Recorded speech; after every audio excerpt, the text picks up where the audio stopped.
I think when I look back this year, there's three things really that stand out for me of our work across Young Lives. The first is our new work on mental health, and this has been a new area. Findings coming out of our latest research directly informed WHO's new guidance. And this is, there's been a really significant shift towards recognising social determinants of mental health. Things like job losses, financial stresses, and also the impact of big shocks and crises. So it's a difficult year globally, and those impacts are having direct effects on young people's mental health. I think we did right, because you remember during COVID, when we decided to move and do the phone interview, one of the key topics emerging from newspaper first pages was all about mental health. And there were no clear data really on how the pandemic, the lockdown, the socioeconomic depression was actually affecting young people's mental health. So I think we did right thinking back on focusing on mental health specifically, which then spill over on the latest survey rounds with round 7. There has been a massive focus on depression, anxiety, post-traumatic stress disorder. We did this amazing and quite crazy idea of collecting hair sample all around the world. And now we are analyzing the data, so I'm very looking forward to it. And yeah, as you said, I think Young Lives is one of the few studies that can think back and look at the life course of young people, understand if since when they were kids, how living in poverty, growing up in very poor contexts and families actually affect their mental health as a young adult. But what is the second one then? So the second one, in May, we were recognised by the university. That was fantastic. And won an Impact Award, Social Sciences Division Impact Award for our work in Peru. In terms of informing new legislation to ban child marriage. I'm incredibly proud to be part of the team working on that, and it's a real testament to our partnerships with organisations working on the ground in Peru, particularly GRADE, and the relationships that have been built over many years with government, with Congress, with NGOs, with international organisations.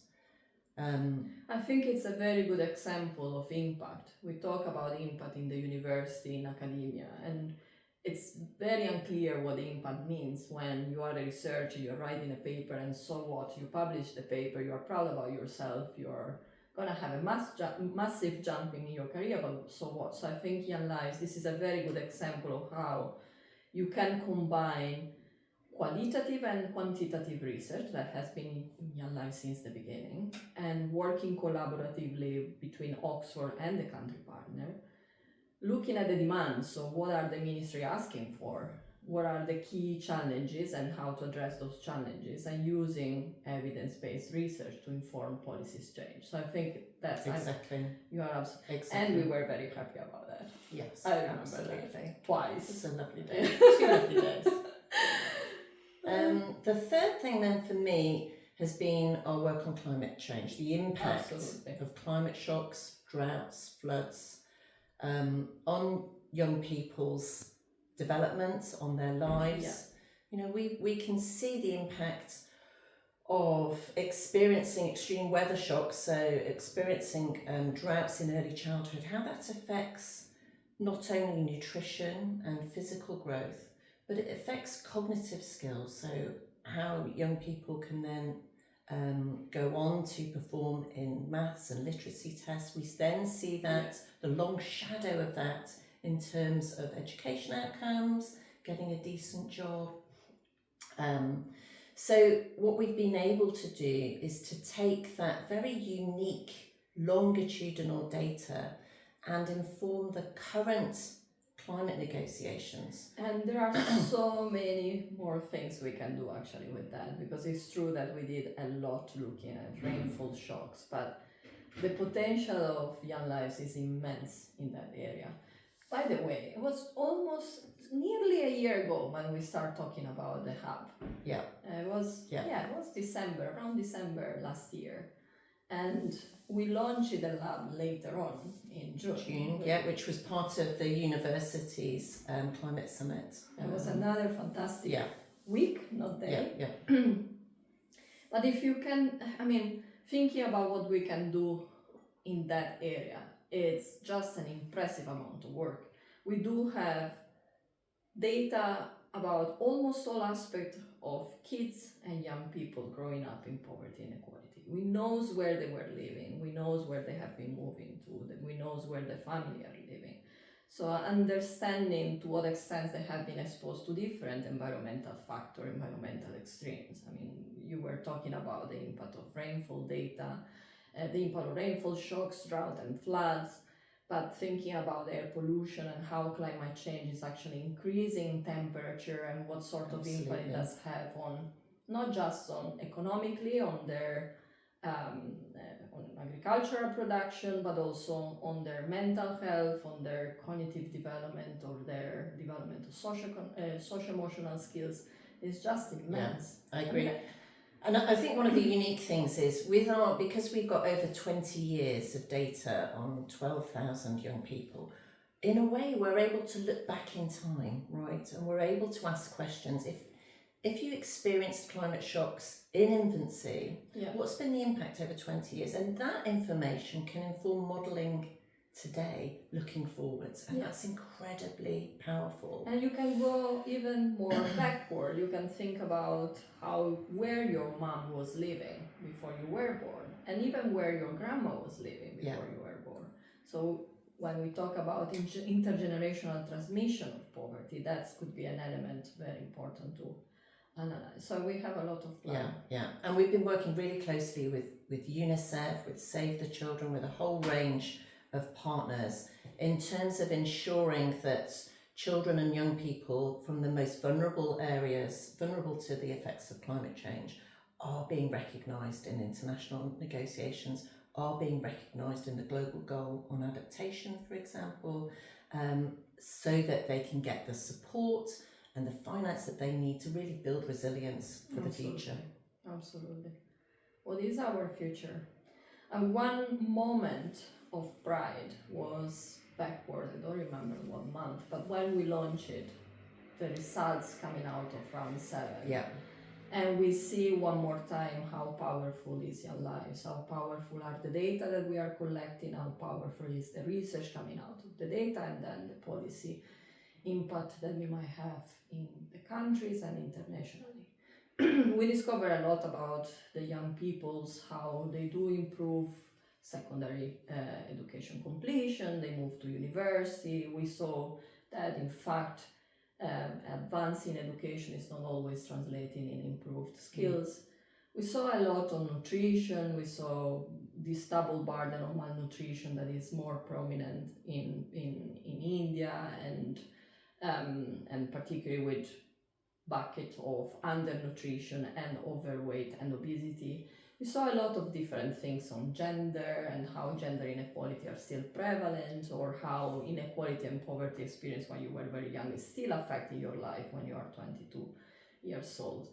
So, to me, it would be absolutely a disaster not to continue following the cohorts that we have been following since birth. And I think it is really impressive how the country team, the field worker, put so much effort in keeping preserving our samples. Absolutely. And think about that, after more than 20 years, we have been able to interview more than 81% of the original sample. There are no equal worldwide. So it's very powerful. So why stop now? Yeah. And one of the other amazing things were able to do this year is to collect another round of qualitative data in Ethiopia, Qual 6. And we have interviewed almost 500 people as part of that work, which is huge. It includes focus group discussions, interviews with not only the participants in the study, but with their partners, their spouses, their caregivers, with individuals within the community, service providers, etc. And that rich data we're one of the only longitudinal studies able to collect data in areas of Ethiopia that have been affected by conflict, so in Tigray and Hara, to be able to really start to dig down in terms of the impacts of conflict, of financial stresses, of inflation, mental health issues, and look at a whole range of health and well-being impacts. Also looking at the impact on work and on migration, which is increasingly an issue of importance. Absolutely. And the same in Peru as well. We did data collection for our subsample of family that we have been following qualitatively since the beginning of the study.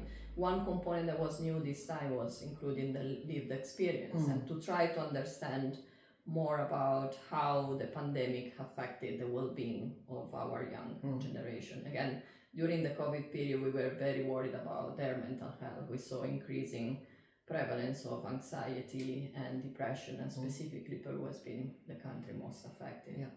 So one thing that would be absolutely important to look at is the long shadow of the pandemic. So we know in the short and medium term how the pandemic affected life, but we still don't know whether the impact is going to stay there and to what extent the pandemic is actually having an effect on the next generation. So to me, there are 3 key areas where we should continue pushing, and definitely one of them is following our cohort and bringing them to 30. Birth to 30 is our slogan. Yeah, which will also tie into 2030, which is a big year in terms of the Sustainable Development Goals and Paris Agreement targets on climate change. So that, our evidence will be able to inform what comes next. Absolutely. And ideally, we want to understand better to what extent what comes next for our cohort is actually a reflection of what comes next for the next generations. So starting a new cohort study would be fantastic, and this time you will be focusing on a cohort that has been experienced even before birth. Very unprecedented times and challenges and multiple shocks at the same time. And definitely continue with a hub. Yeah. We want to be able to understand how environmental extreme is affecting the life of young people at different time during their life course, and how actually this prolonged exposure to environmental extreme has an impact on their well-being, their cognitive development, their mental health, their social emotional skills development, and how that is impacting their school enrollment, school trajectory to the labor market, and their happiness. Yeah. So it's a big year next year, making new partnerships for us. Are you ready? I'm ready.